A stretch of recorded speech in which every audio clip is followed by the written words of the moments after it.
Hello guys, আজ আমি বানাবো ডিমের শাকের রেসিপি। দেখো ডিমের শাক নিয়ে নিয়েছি। ওর জন্য আমার লাগবে ছোট ছোট আলু কাটা, একটু একটু খোলা হওয়া চাই, খোসা থাকা চাই। দেখো পেঁয়াজ চাই। এটা ডিমের শাকের রেসিপি বানাবো। আমি শুকনো মাছটা ভেজে নিয়েছি হলুদ দিয়ে, তারপরে দিয়ে দিচ্ছি পেঁয়াজ। গাইস এবার সেই কাটা ছোট ছোট আলুগুলো দিয়ে দিচ্ছি। এইগুলো একটু তেলে ভেজে নেব।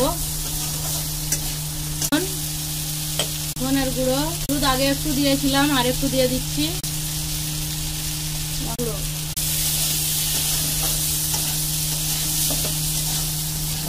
বাটা দিয়ে দেবো।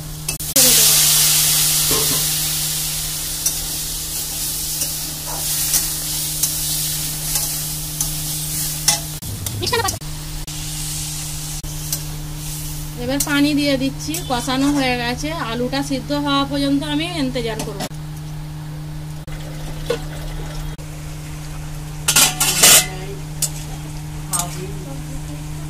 দেখো গাইস আমার আলুগুলো একদম সিদ্ধ হয়ে গেছে, গলে গেছে।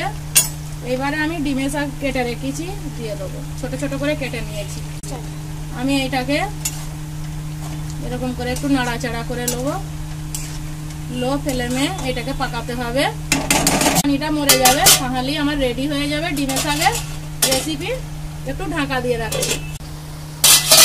দেখো গাইস আমার এই জলটা অনেকটা কমে গেছে ডিমের শাকের রান্না।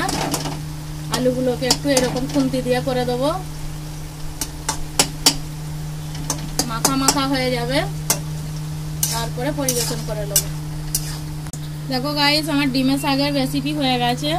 যদি আমার ডিমের শাকের রেসিপি ভালো লেগে থাকে, লাইক, কমেন্ট, শেয়ার, সাবস্ক্রাইব করতে ভুলো না। Bye bye.